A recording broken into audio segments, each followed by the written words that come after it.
and welcome to the Zest, the official podcast of Orange Coast Magazine. I'm Chelsea Ranieri, and today's guest is a powerhouse in sports journalism.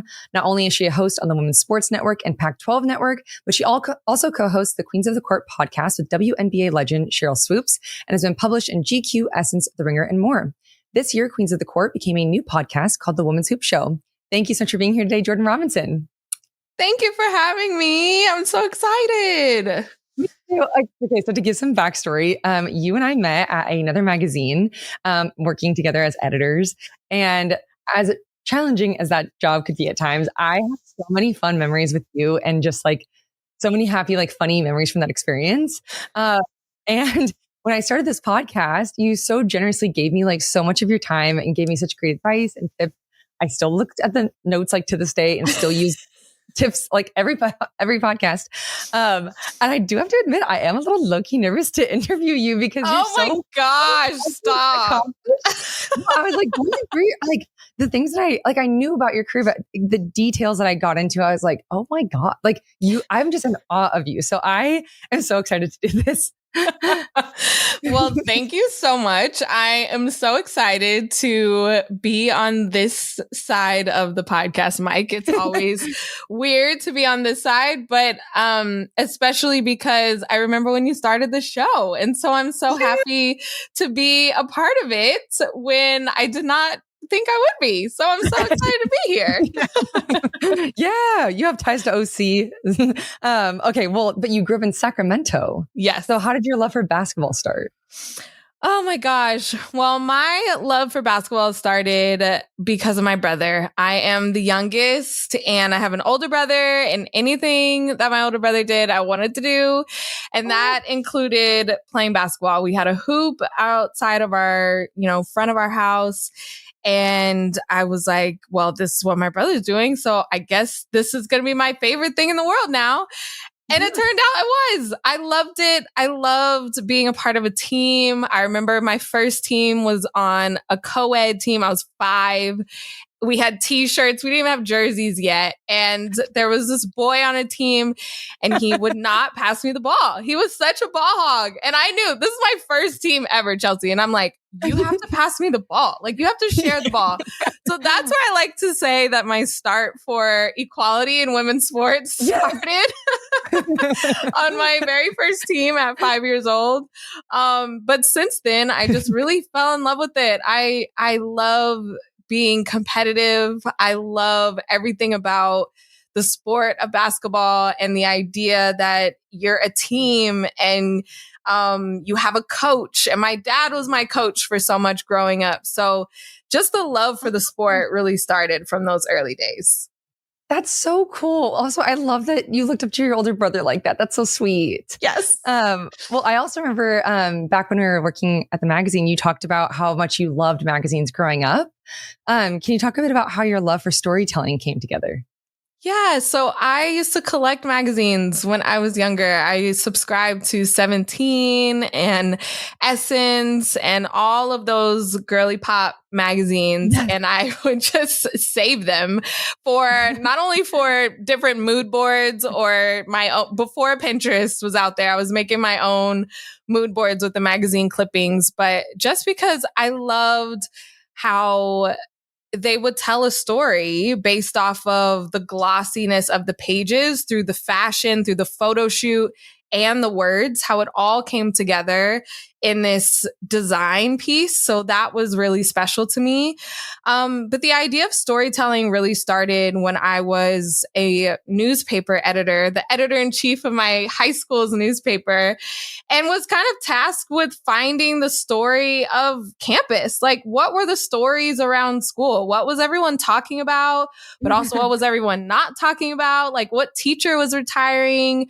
What was the lunch going to be changed to? Like, just really having an ear to the ground in high school and trying to figure out what were the stories that people would be interested in the school newspaper, and taking that to every asset of my jobs from now on. That genuine curiosity that I have, I just remember always asking my dad and mom a billion questions all the time. Like, I was that kid that just was like, wait, why? Or what do we have to do today as a family? Why do we have to do that? Where are we going? What is this on TV?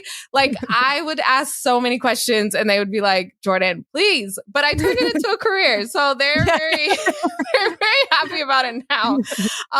But that idea of storytelling really started at an early age of like, everything has a story. Everyone has a story. And really trying to capitalize on how to tell it in the best way.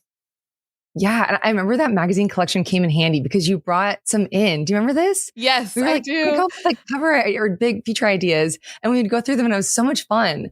But you had like, you aren't kidding about the collection. It was like a lot. And that's also going to be really nice for you to show your kids one day. Like, oh yeah, all those like, because there's not, I don't know, I love them too.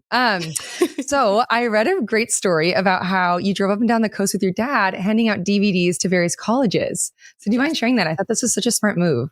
Yes. So coming out of high school, I wanted to play college basketball. And, coming from Sacramento and West Sac, we didn't have like the biggest, I don't know, stage for women's basketball. We were doing pretty well, but really having to do a lot of guerrilla marketing and getting boots on the ground with me and my dad to really try to make these dreams happen.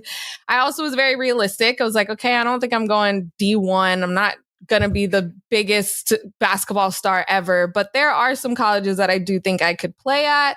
So my cousin put together this DVD highlight reel and we copied it on burnt disc with the cover letter. And we're like, this sounds so ancient, by the way. This was like 2012, but it's a cool idea though. It's so smart. So also dedication. Yeah.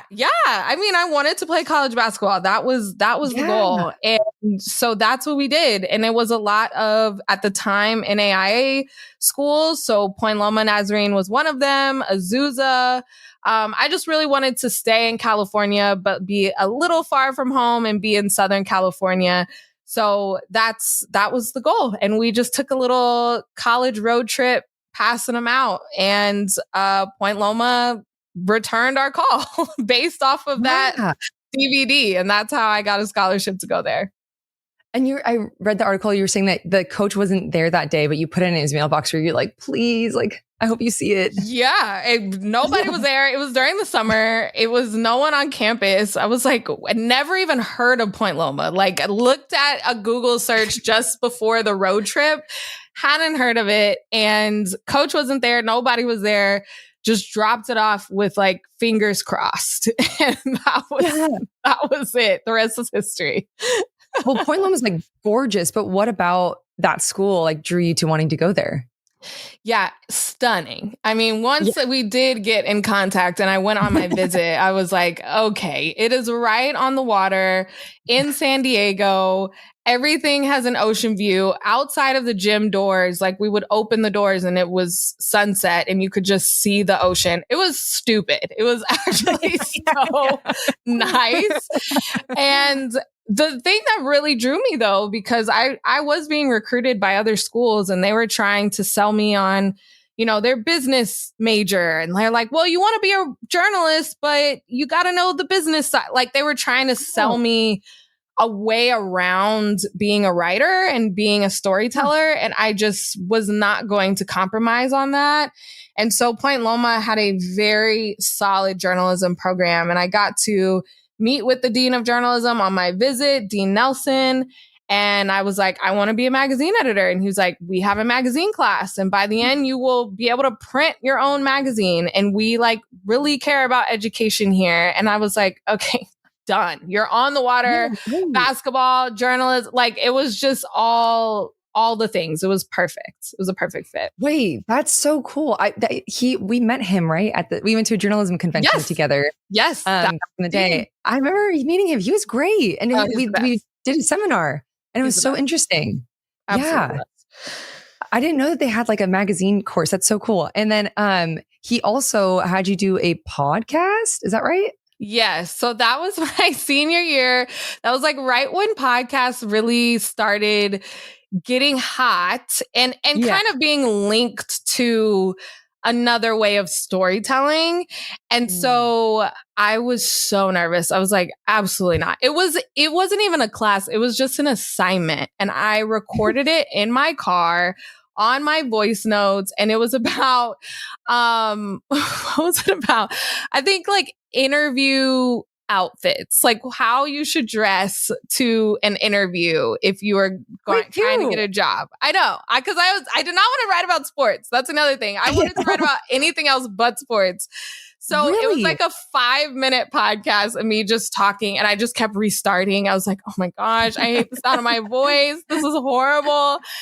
And I passed the assignment, but I would have never guessed in my life that I would be doing podcasting for a job after doing that assignment. I was like, please get this over with. I never want to do this again. And here I am. Oh my God. That's so cool. Also cool that you have that memory of doing that for the first time, because I don't really think I started listening to podcasts until later, like after college. Oh, no, I definitely wasn't listening to them. It was an assignment. It was just record your voice and here's a script that you have to do with your phone in your car, because that was the best sound.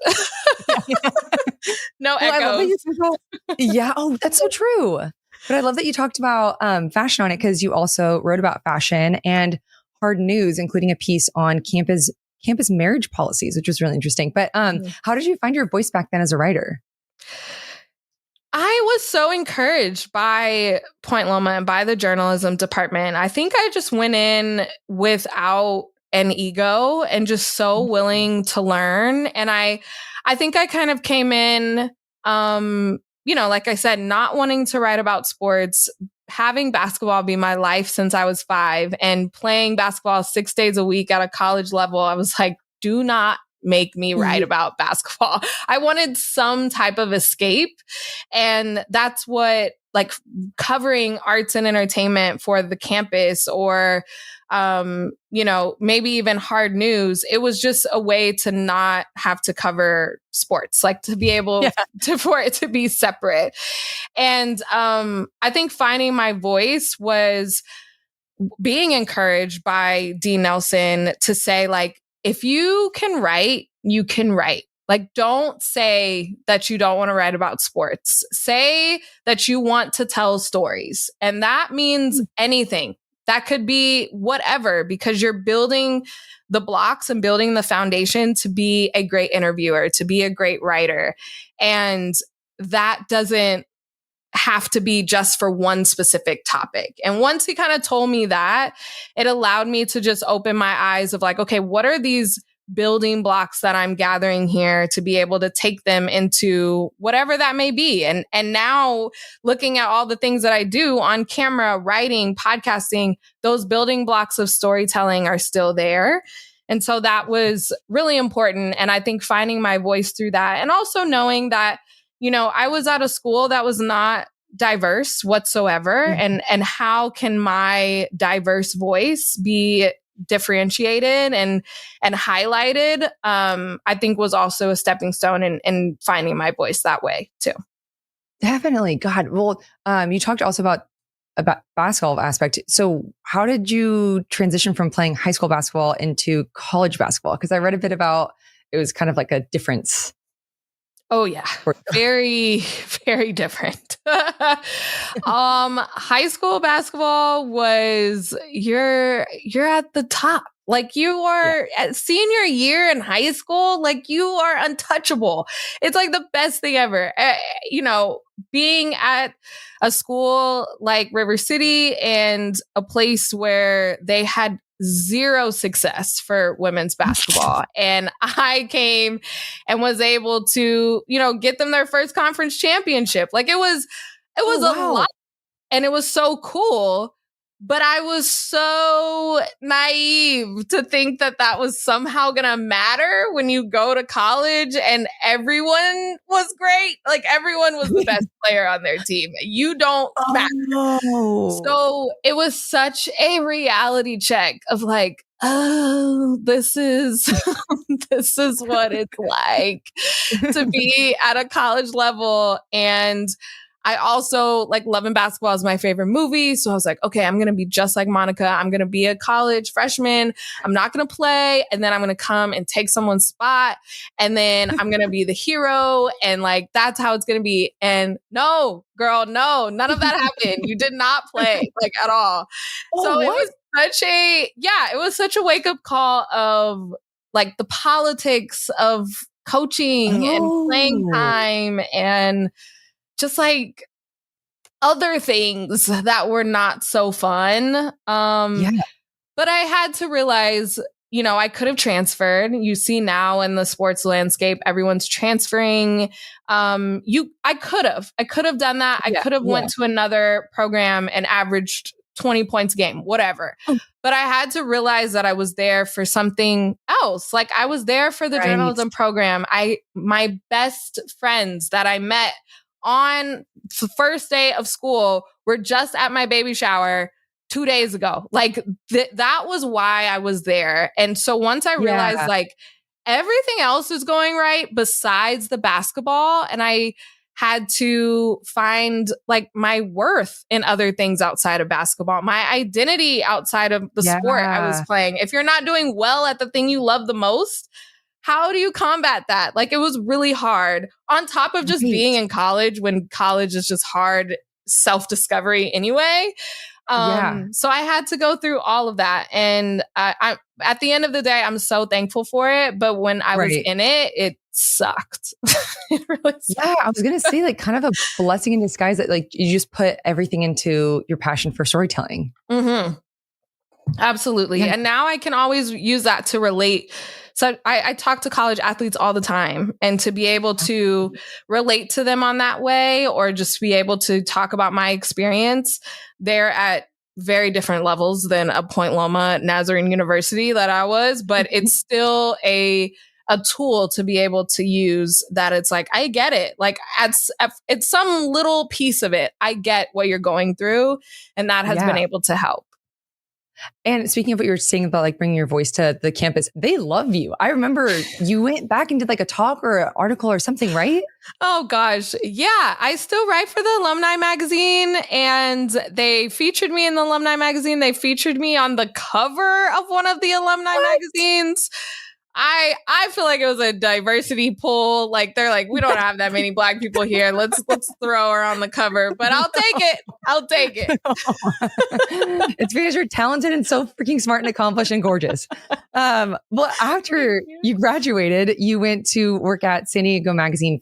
You interned there, and then you went on to become the San Diego editor at Locale Magazine, which was based in Orange County. So it's cool. You've been like all over California. Yes, I'm really nice. Huge Cali girl, but I've been from Sacramento, which is the way north, and then San Diego, and worked my way up, and now I'm in LA. And we'll see if I keep climbing up. We'll see. Right. Yeah. Do you think you'll ever go back to Sacramento? I mean, now that I am older and a baby on the way and married, I'm like, shoot, these housing prices aren't looking too bad in Sacramento. Like, maybe I will go back. That's so funny. Very freaking true, though. Yeah.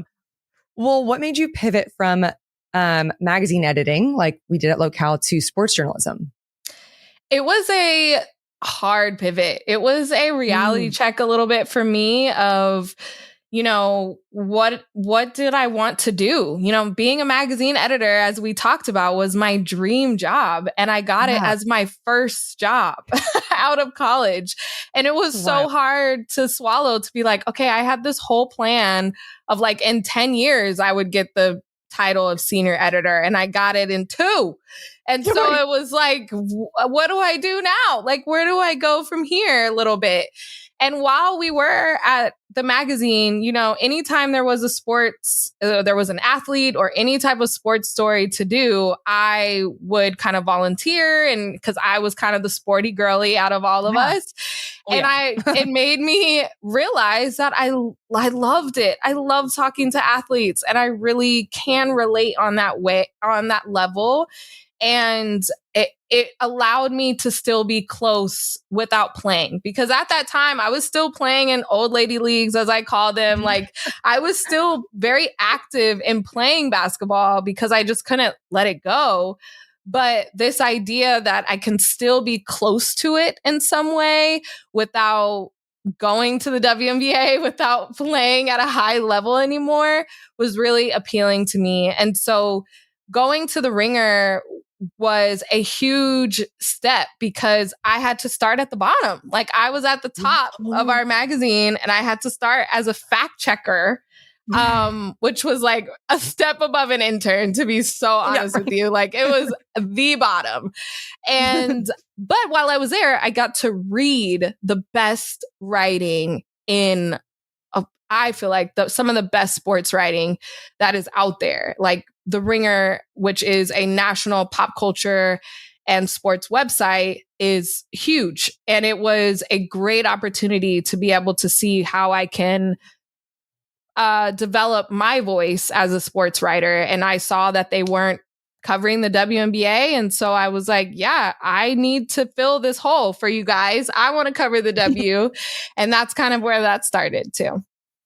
Yeah. So tell me about that, because you took on the initiative to pitch and write about that WNBA stories on your own time and without pay. So how did they react to that? Yeah, they were essentially like, yeah, for sure, go ahead, but you have to do it after your shift. Like, just want to let you know, this has to come first, because this is what we hired you for. You are not a staff writer. There were other fact checkers that were writing things, and I kind of asked them, like, how are you doing it, when there's downtime throughout the day? But it was very much like, your fact checking duties come first. And so any other time that I wanted to write or pitch, it would have to be outside of work hours, which were very much 9 to 5. And I was sometimes just up all hours of the night, just trying to finish a story. But I think it helped me with deadlines. I pushed me so hard to be able to be a good writer. And I think The Ringer does a really good job of thinking outside the box. Like, it wasn't just, hey, this game happened and this was the final score. It was like, what was the story of the game? Like, what were these players? What were the implications? What were some things, through line things that happened throughout the game? And it just challenged me so much to think about basketball differently. And I thought I was a sports fan, and I walked into that room and I had imposter syndrome was through the roof. I was like, oh, I know nothing about sports compared to all of these people. So it just challenged me in a really great way. Do you feel like going, like what we were talking about when you were going from being a senior in high school to then being a freshman on basketball, like do you feel kind of like that from going senior editor to fact checker? Yes, very much so, because I felt like there were the years that I was doing, lifestyle journalism or magazine editing. These people were concentrated on sports. Like, they were doing that throughout college. This was their concentration. So it felt like I was catching up, like I was behind. And that's how it a little bit felt coming into freshman year as a basketball player, because you're like, okay, I feel like my coaches prepared me. I feel like my trainers prepared me, but it still feels like I'm a step behind, just because you don't know what to expect. Comparing yourself to a senior basketball player who's been in this program for 4 years, they know what to do. They know what to expect. They feel more prepared. And so that's what it was comparing it to. So for sure, it was the same thing. Yeah, that's interesting. I feel like when those experiences happen, you're like, well, I've done this before and I can do this again. Like, it's kind of nice having that precedent. Absolutely. But, yeah. Well, you co-hosted a podcast called Spinsters, which was like a magazine and podcast form, which sounds, one, super, super cool. And two, like that sounds like a lot of work. So how did this podcast come together, and how did you guys come up with that idea? Oh, Spinsters was such a great time. First of all, such a great name. I still love the name Spinsters. It was two single women at the time doing a podcast about basketball, and Spinsters was a perfect title for it. So I had left the Ringer, and this is my co-host was Haley O'Shaughnessy, who I met through the Ringer. She was working there, an incredible sports journalist. I loved how she approached sports. It was such a unique way. You know, she would be talking about zodiac signs of NBA players and why that would possibly be an impact of their game or team chemistry. Like, it was so unique in the way that she saw the game. And so she said, you know, she had a new job. She also left the Ringer. And she was like, yeah, you know, I'm starting a new podcast, and we are doing just some testers for me to just get used to hosting. Nobody's going to listen to this. Like, we're just going to be chatting, and, you know, do you have free time? And I was like, sure. I had just started a new job, and that was not journalism related. It was a startup. And I was like, yeah, no problem. We did that. We talked about the NBA. I felt very relaxed because I felt like nobody was going to hear this. It didn't feel like an audition or anything like that. And then she comes back a couple of days later and she's like, yeah, so everybody heard it and we want you to be the co-host. I know so we did not talk about this at all. Here's what you get paid. Here's the commitment. And I was like, Haley, I just started a new job. Like, what the heck? How am I going to be able to do this? But we made it work. Like, I would record super early in the mornings before hitting LA traffic and going to my job. And then you kept the job. I kept the job. So I had a full-time job and was doing the podcast. That was twice a week. And it was crazy. And like you said, it was a magazine podcast. So we would have you know, talking about and it was mostly NBA. We talked about the WNBA a little bit, but we would talk about the games. So I would also have to watch the games and talk about the players, talk about the news. And then we had these really cool scripted narrative episodes that had sound and were edited so heavily. And we would get interviews to do them. And it was like doing an article, but an audio format. And it challenged me so much to be able to write the script and write the questions for the sound bites, because you needed to know just exactly how you do for a written article, the type of quotes that you need, and to have it be their own voices. And they came out so great. And it was so fun to be able to dive into that. And we felt like nobody was doing anything like that around sports. And that's why that show was so successful, because it mixed so many different things, but it really highlighted me and Haley's strengths as writers first, to be able to storytell in this audio format. So it was awesome. It was a great time. I'd also like to side note that you also went back to school to learn about podcasting. Oh yeah. Which, God, just a class. I don't want it to be. It was a class at a JC, and it was like that's still so cool, but it was still helpful. It was just this idea that I wanted to learn. I wanted to learn more about podcasting, because I realized that it is where you can make money. And I got an intro of that at the Ringer, which now the Ringer is owned by Spotify and is a audio network, essentially, because of the podcast success that they have. And with Spinsters, I was like, okay, this feels like somehow this is where the industry is going. And I took that one podcast assignment in class, not even a real, now they have a class at Point Loma, but before that was not a thing. So yeah, I just wanted to learn a little bit more. That's so inspiring, though. I always say I'm going to do that and I never do it. I need to freaking do it. Okay, so you should take classes at your JCs. They're cheap and they're really great. Yes. Well, so you started co-hosting Queens of the Court with WNBA MVP and 4-time league champion Sheryl Swoopes, and that's now transitioned into the Women's Hoop Show, as I mentioned before. So can you talk about how the show came together and then why the new transition? Yeah, it's a dream come true. I mean, I pitched a WNBA show to the Ringer before I left, and it wasn't as big as it is now. And I don't know if the people there really saw the vision, but now to be able to be approached by Odyssey, which is, really big in radio, for them to say, we want a WNBA show and we want you to host it. And who do you want to be your co-host? Like it felt like a dream. Like I wanted to be able to have a platform to talk about the WNBA, and I felt like I began to carve out a lane for myself in the years prior to that, to show that I want to be the person that people go to when it's WNBA, when it's women's basketball. So to be asked to do that opportunity was incredible. And it was, I interviewed Sheryl for a different freelancing story months before, and I barely talked about basketball. I talked about how she has a homestead and she gardens and she's so cool, and they grow all their own food. And that's what we talked about. And she was so happy that we didn't talk about basketball. We could talk about other things. And so we brought that same energy to the show, and it was a super success. And we were partnership with the WNBA.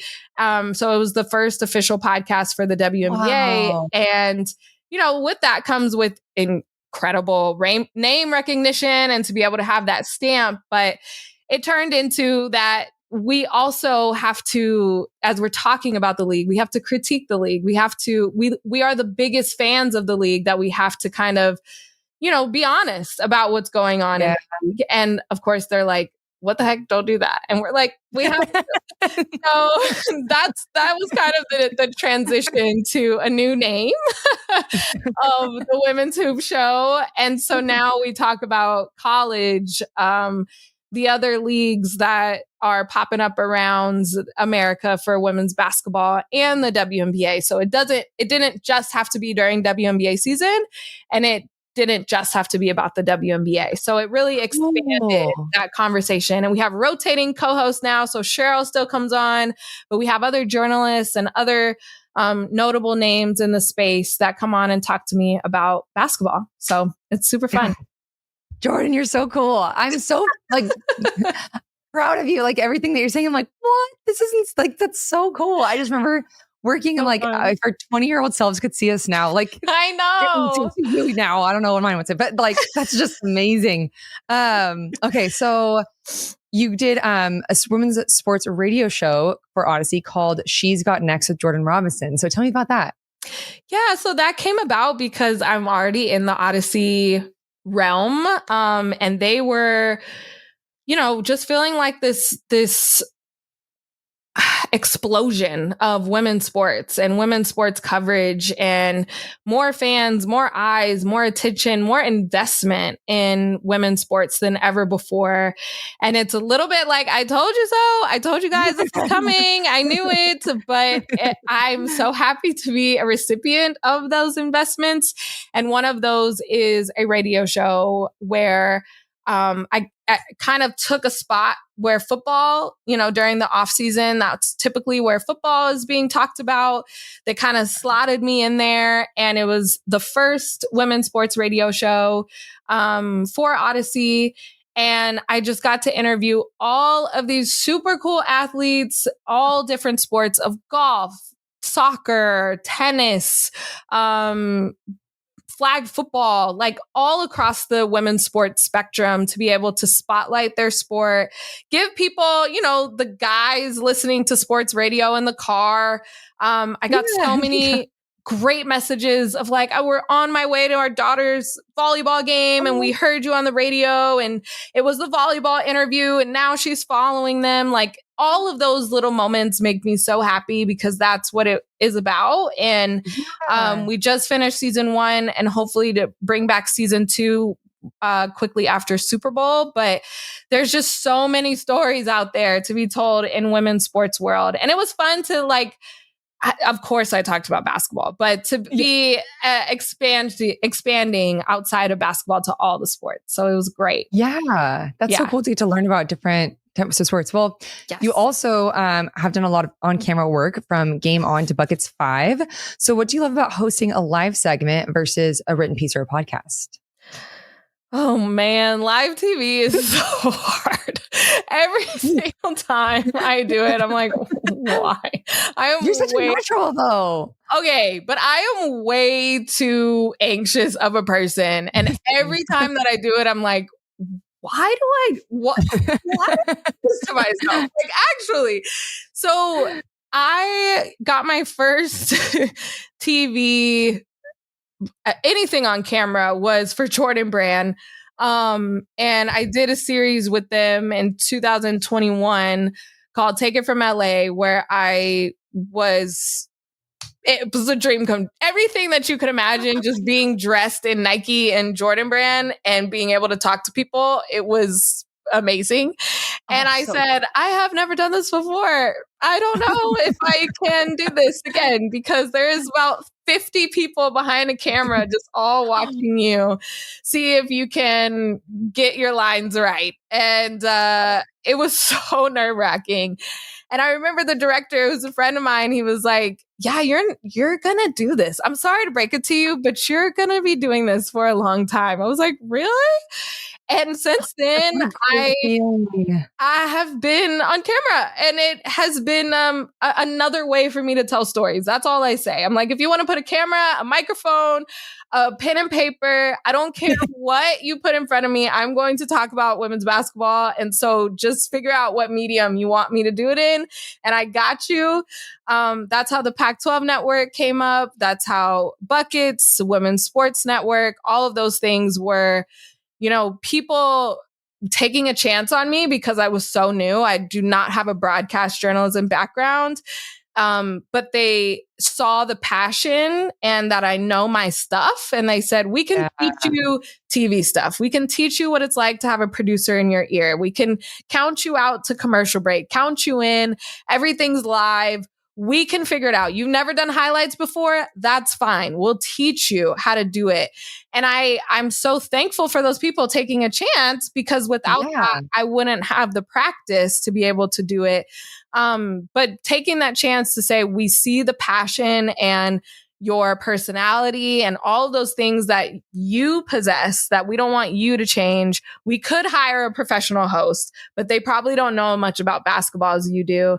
And so being able to marry both of those things together has been so cool. And I'm so thankful that they took a chance on me. So it's been fun. Yeah. So nerve-wracking every single time, but it's still a lot of fun. No, I literally see like a talk show in your future, like a WNBA sports like talk show. Chelsea, like right. I'm manifesting it. I can see it. Please, and also you were traveling like 4 days a week for 13 weeks straight for Pac-12's tailgate. Like that's a lot. Yeah, that was crazy. That was a wild time. That was one of those opportunities that you say, yeah, I can do this. And then you're like, okay, that was a one-time thing. And I look back and I say, that was so fun, but there's no way in hell I'm doing that again. Pac-12 Tailgate was a pre-show to college football Saturdays. And so we would go to every single Pac-12 school, and I would get there on a Wednesday. We would do sit-down interviews. I was trying all these different sports. I did lacrosse. I did basketball. I did pole vaulting. I did all these different sports because it was just funny to see me try. And while also interviewing the people who are actually good at the sports and spotlighting them, we got to interview other people on campus. It was basically just like telling the stories on campus. And then on Saturday morning, before the game, I would be at tailgate and interviewing the fans that were at tailgate. And then I would toss to those things that I had done earlier in the week. But I was there for Wednesday to Saturday, and I just got married, and I was like, my name's Jordan, husband. Sorry, I've never been here because I have been gone for months. But it was so much fun. But it took a lot out of me. Like it was a lot to be up and on camera for that many days and still have other work to do and squeeze in like those other 2 days. But it was awesome. It was a once in a lifetime opportunity, especially because the Pac-12 doesn't exist anymore as we know it. It kind of imploded. So that was an extra special time because it was like the last hurrah for the Pac-12. So yeah. Well, also amazing that you're trying different sports. I tried pickleball once and tore my Achilles. So I'm like, oh no, wait, pickleball's kind of fun. I just tried pickleball. It was fun for 15 minutes and then I know, but so on brand. Well, you've covered everyone from LeBron James to 91-year-old Grace Larson. Do you have a favorite interview or moment that stuck with you? Oh my gosh, this is the hardest question. I mean, you prepped me with these questions. I still couldn't give you an answer. It's so hard. I mean, you mentioned 91-year-old Grace Larson. That was a story about an 80 and up league in San Diego, where I think about these women often because I finished my book that's on the history of women's basketball called Court Queens. And wait, you wrote a book? I did write a book. Yes. What? I got in the research. That's so cool. I did write a book. It's incredible and it's amazing and it's out in March. But we go back to the 1800s to when women's basketball first started being played. And I just think about, those women that I interviewed who were just saying how we couldn't play basketball like it's played now back then. So we're getting our first shot at it at 70 years old. It was just so great. I loved everything about that. But I would say I can't pick. It's impossible.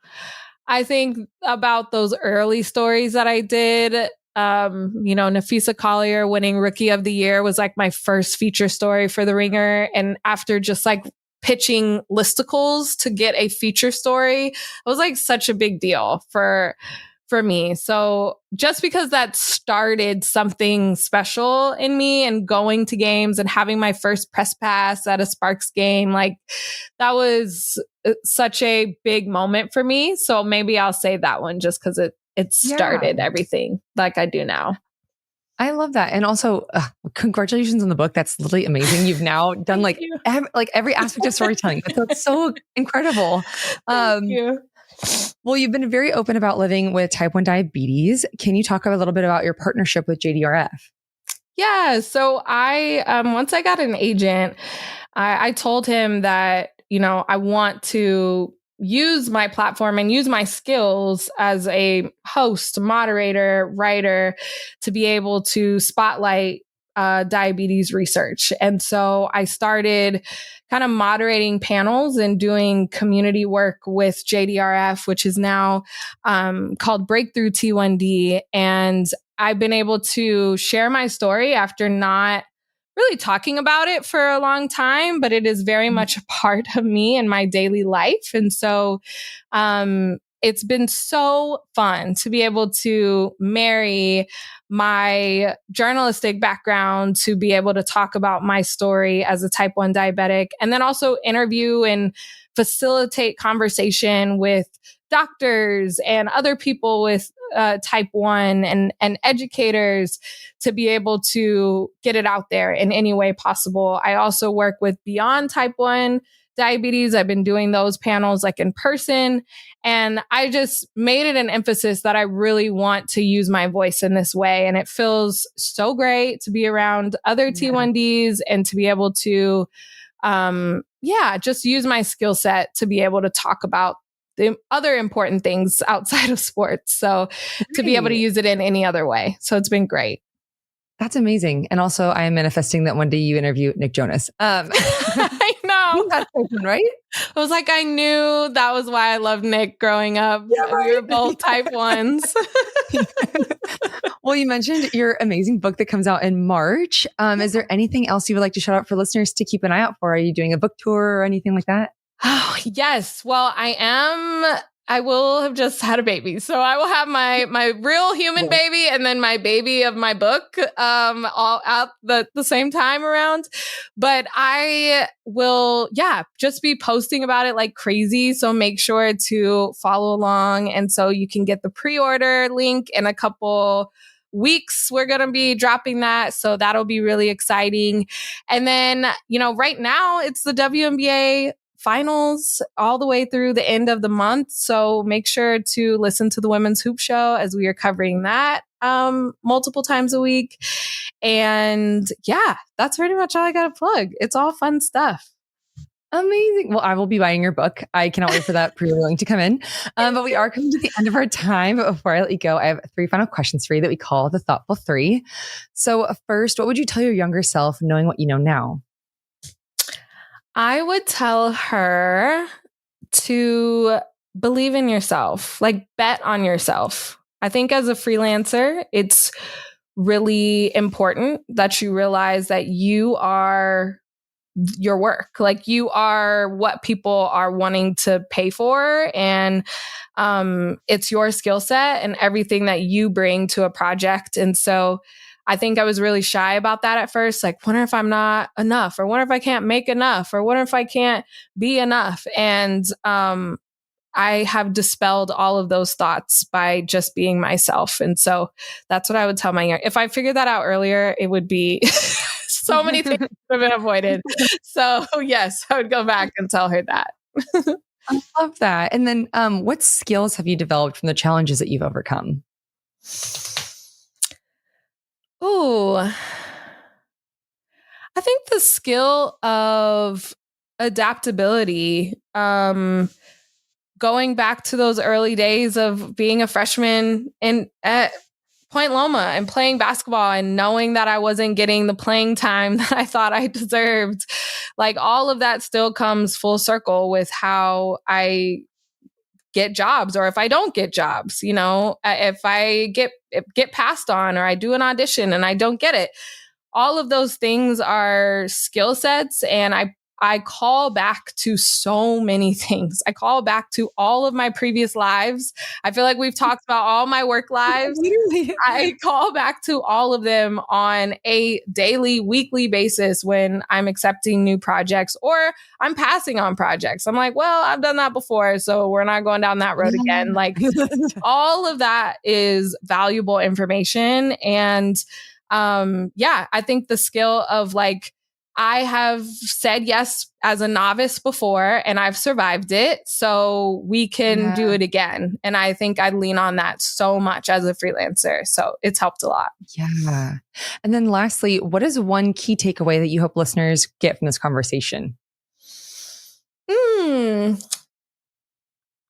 hope you take away that the world of, I guess, don't pigeonhole yourself. Like that's what I felt like I was doing early on in my career, or when I dreamt of my career. I was like, I'm going to be a magazine editor that only writes about this one thing.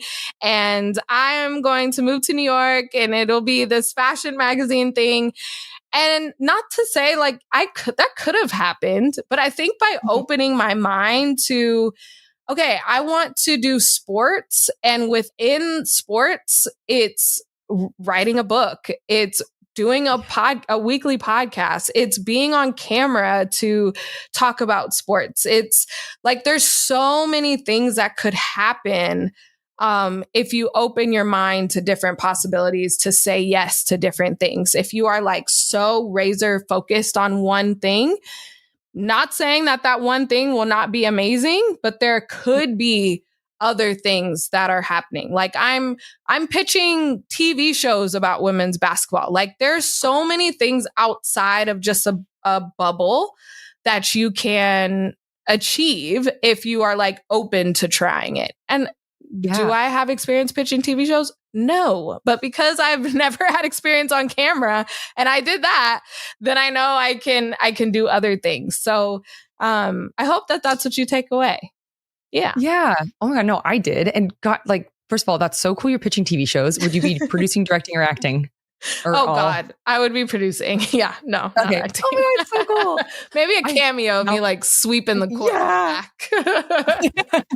Oh my God. Well, I can't wait to watch that. Well, thank you so much for doing this. I feel so lucky to get to know you and have gotten to work with you. And I cannot wait to see like where your incredible journey of your career takes you next. Thank you so much for having me. This was so fun going down memory lane. I appreciate it.